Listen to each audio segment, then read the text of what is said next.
Hello, and welcome to another episode of Full Court Finance here at Zach's. And as always, we have a show about the intersection of sports, business, and the stock market. And this week, fittingly, we're going to get into a little college basketball talk because it's that time of year around Thanksgiving. By the time you're listening to this, that the Thanksgiving schedule of games will be over. But this is the time of year that college basketball revs up as college football sort of coming to an end, and it's a good time to look into the business of college basketball. So as an Indiana University graduate, I'm a big college basketball fan. It's something that's near and dear to my heart, and it's something I'm very interested in. But I'm not going to let the Indiana guy in me bias any of this because it's not actually about the games. That doesn't matter at all. It's who's involved, who are the TV partners, who are the big sponsors, who are the apparel companies, all that good stuff. But before we get into that, we're going to answer all those questions and a little more. And for a little frame of reference at the beginning, for just a basic idea of how much money is in college hoops. So there's this professor at Indiana University, Purdue University in Columbus that does this study every year, and it's cited by the Wall Street Journal and different sports publications as well, for how much college basketball teams would be worth on the open market, say like if you were trying to buy an NBA franchise or an NFL team. So last year, right after the 2017 NCAA tournament, he crunched the numbers and estimated that Kentucky men's basketball team would be worth like $343 million if someone just bought it. That's how much that program is worth. And then Louisville was like 320, Indiana University was 278 million, and then Duke, Kansas, and then the list goes on and on. So that's a little frame of reference for how much money is just in these individual college basketball programs. And these are the blue blood programs that are driving a large portion of the business of college basketball. Now, though, before we get into more of the companies that are involved as well, I want to touch on a little bit of the NCAA's role in all of this and maybe dispel some of their bad reputation that they have with a lot of people as greedy people who are stealing money, not paying these kids who are bringing in all these money to the schools. And to do that, I looked at their financial statements that were at the end of the period of August 2016. That's the most recent ones they have posted on their website. These were audited by Deloitte. So at the end of that year, the NCAA made about $1 billion, $989 million, and they made $800 million from marketing and TV rights alone, pretty much only from the NCAA March Madness basketball tournament and NIT, as well as $124 million from ticket sales from those tournaments. So they're making $1 billion from basically March Madness alone. So there's $1 billion in a 3.5-week basketball tournament. But they're not just keeping $1 billion. They're supposedly giving back 96% of it to D1 schools, these D1 schools who they're not necessarily even involved in the NCAA tournament, but all D1 schools, they give back the money. Only 4% is spent on so-called administrative expenses. So that they're not just taking $1 billion and not giving it back at all, because college sports, these big revenue generating ones such as college basketball, are then basically propping up all of these other non-revenue generating sports. Because if you look at it, there are 90 D1 championships, so say golf, volleyball, swimming, track and field, all of that jazz. And there are only 5 of those championships that even break even at all. That's men's basketball, men's ice hockey, men's lacrosse, men's wrestling, and the men's College World Series for baseball. And I didn't leave off football, and they didn't leave off football because that's not run by the NCAA. So the college football playoff isn't run by them. None of the bowl games are run by them. That's not considered at all. So that shows, though, that college basketball is really propping up and helping all of these other programs at schools be able to give scholarships and be able to even run programs that by themselves are they are losing money because no one's coming to see the games. They're not really on television and all that jazz. And I touched on a little bit of how the NCAA made that $1 billion. But to go a little further into that $1 billion they're making from basically the NCAA tournament alone, a large portion of that is coming from CBS and Turner, who's owned by Time Warner, to broadcast exclusively in the United States the NCAA tournament on CBS, TNT, TBS, True TV. All the games are on there, and they pay basically $900 million a year to do that. They had a deal that was running through 2024, and then sort of when they still had, I think, 6 years left or something like that, they tacked on 8 more years to the end. So now that goes all the way through 2032. So almost $1 billion a year just for CBS and Turner to broadcast this 3-week tournament. And then also it's coming from big sponsors like Coke, AT&T, Capital One, who are the big corporate partners for March Madness. And then other smaller companies like Intel, Lowe's, Buffalo Wild Wings. And that's the basic gist of what a lot of people know of as college basketball. March Madness, people think it doesn't even really start until then. But a lot of college basketball is happening way before then, as I said. Thanksgiving, early November, it starts to kick off. And so the question is, what's going on in the regular season? Who's making money on the games that aren't necessarily widely popular on a broad sports scale, but more geared towards the hardcore or casual college basketball fan who, say, went to one of these programs? And when you look at it, it seems that ESPN dominates a lot of the college basketball season. They have a lot of the games. And it's a little hard to break down exactly how much they're spending on college basketball television rights, because they actually have deals with the individual conferences themselves. So say the SEC or the ACC or the Big Ten. But currently they have deals with 7 individual conferences, and it's worth in total $14.6 billion. And so say the SEC has a 20-year deal with ESPN for about $6 billion.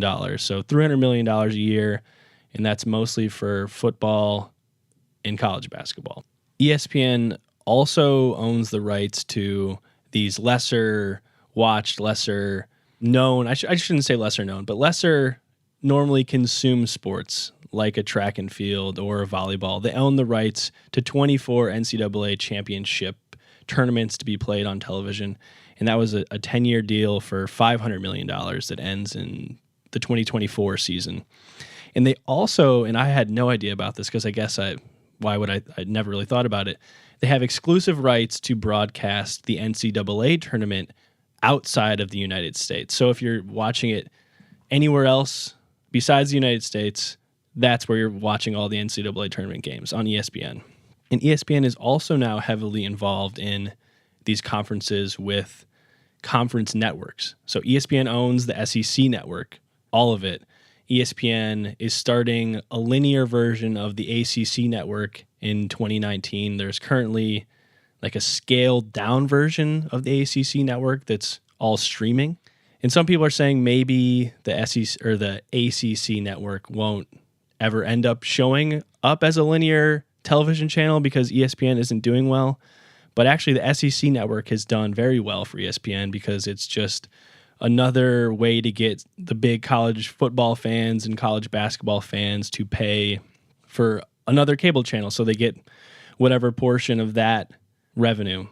And then moving on to kind of the in-season tournaments, because everyone thinks of the NCAA tournament, but especially at the beginning of the year, if you watch college basketball at all, you know there are all of these smaller, often branded tournaments. And that is where the business of college basketball sort of shows up just blatantly right in your face. This year, Nike, which seems crazy to me, it doesn't seem that crazy when you really think about it. But Nike, during Thanksgiving, they're going to have the PK80 college basketball tournament. So that's the Phil Knight Invitational Tournament. Phil Knight, the co-founder of Nike. It's, and I quote, to celebrate his 80th birthday and what he did for college hoops. So that's really showing you that Nike's even saying, like, we helped build college basketball to what it is today. And they did help prop up college basketball to what it is today. So it makes sense. So that's a 16-team tournament with the likes of Duke, UNC, OSU, Texas, Oregon. So obviously all Nike schools. And then over Thanksgiving, ESPN is just pumping out college basketball. That's all sponsored by State Farm. ESPN's Feast Week is sponsored by Lowe's. Then you have the Maui Gym, which is sunglasses. The Maui Gym, Maui Invitational. The Bad Boy Mowers, Battle for the Atlantis. I've never heard of Bad Boy Mowers, but they're a lawn mowing company, and they're now sponsoring a college basketball tournament. So it's become this, the college football bowl syndrome of the Tostitos Fiesta Bowl. There's the State Farm Champions Classic, the Gildan Charleston Classic, the 2K Sports Classic, Progressive Legends Classic, Corona sponsoring 2 tournaments, Advocare sponsoring 2 tournaments. I mean, you get the gist. This is just blatant consumerism. We know people are watching this. We want to be tied to college basketball.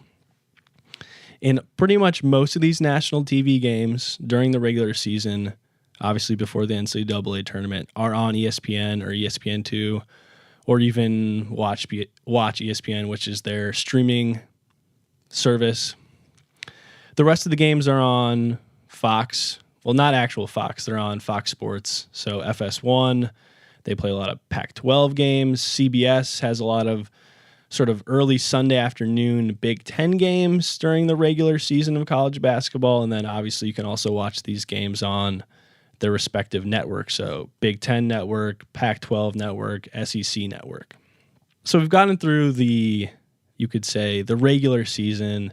We know who the advertising partners are, the sponsors, the TV partners, but we haven't gotten to that dirty underbelly of college hoops, except on the surface, and that's those shoe companies that everyone's ragging on all the time, and it especially got bad this year because right before the season, the FBI had an investigation.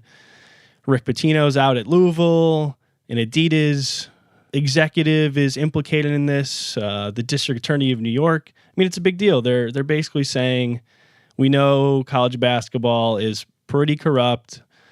Hundreds of thousands of dollars are changing hands from Adidas to eventually end up in a high school kid's parents' bank account. I mean, that's pretty crazy. And they know what's happening. I mean, these people were caught on wiretaps. They know this is true. And for a frame of reference, sort of, and this helped me a lot when I was researching this podcast, and a lot of you might, if you know anything about this, have heard of this guy. ESPN did a 30 for 30 about him. It's Sonny Vaccaro. He is the godfather of getting these sportswear companies, specifically Nike, directly involved in college hoops. So in the early 80s, he was a guy who was telling Nike you should sponsor Michael Jordan when he gets out of school. He gave Jerry Tarkanian's UNLV Running Rebels Nike gear, and then you could say, I mean, basically the rest is history now. That is the practice amongst all college sports teams, basically. And this is a quote from him, the Sonny Vaccaro guy. It says, he thinks the world changed in 1987, and that is when Nike signed the University of Miami, so the U, to the first ever all-school deal for all of their sports. So that means everyone from the track team to the college basketball team is all wearing Nike gear. And that's pretty much the exact model being used today. So everyone's wearing that gear on that campus, all of the athletes, and then they're also selling the basketball jerseys or the football jerseys with Nike or Adidas or Under Armour directly on that. And then, since this is a college basketball specific one, I thought it would be interesting to add this quote from a New York Times piece that was about Vaccaro sort of talking about the FBI investigation into college basketball. And it was really eye-opening for me. And so this next part is a direct quote from him in this New York Times piece. It says, now all the major schools are all school deals with one shoe company. That gives them control over everything. You do an all-school deal, the president signs off, the athletic director, the coach. You own everything in that school. That shoe company is now your business partner. It wasn't like that in 1977. It behooves everyone for the school to win games. That's the marriage. And I think that it really does depict sort of what's happening now. I mean, you have 3 companies, Nike, Adidas, and Under Armour, that are sponsoring every single one of the Power 5 schools besides Georgia Tech, which is Russell Athletic for a reason that someone on the athletic board or something there has some ties to Russell Athletic. But so 3 companies are sponsoring the biggest marquee names in college sports. And they're also sponsoring the non-Power 5 conference teams who are also big, especially college basketball teams. And for some perspective on what these deals are, I mean, Under Armour paid $280 million for 15 years to sponsor UCLA. These blue chip programs do really run college basketball. So Nike has Kentucky, Duke, North Carolina. Well, that's Jordan Brand, but that basically means it's Nike. Adidas has big time historic programs, Kansas, Indiana, and then Under Armour sort of helped drive these prices up in the last 10 years or so when they signed Notre Dame to a big $90 million deal. And then, as I mentioned just before, that big, massive $280 million UCLA deal. And now, I mean, teams even like Nebraska, which used to be a pretty big football school. They have a decent basketball team. They just signed an 11-year, $128 million deal with Adidas. So that puts it in perspective of how these companies, the Nikes, the Under Armours, the Adidases of the world are like Sonny Vaccaro saying, they're tied so directly to these schools. I mean, the university has to sign off on this. This is a big revenue stream for the school because they're getting all the gear for free. Then they're selling all this gear to the students and the alumni with all of these company logos on them. When you think about it, it is kind of crazy.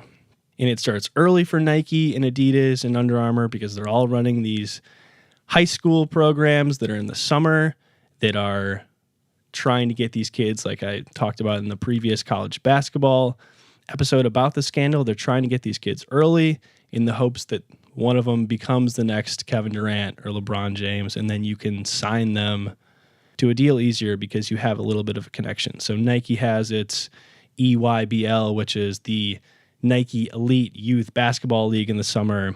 Under Armour has the Under Armour Association with the hashtag Start Your Story. And they're basically, if you go on their website, they're advertising, come to this camp, scouts will see you, you'll get a big time D1 scholarship, and then maybe you'll go pro. Like, that's basically what they're selling these kids.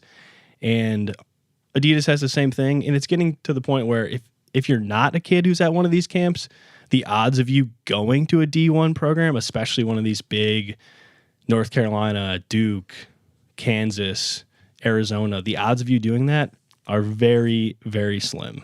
So there's a lot of moving parts, a lot of companies involved, a lot of TV partners involved, a lot of kids involved. Some people hate the system. Some people love it. Some people are indifferent.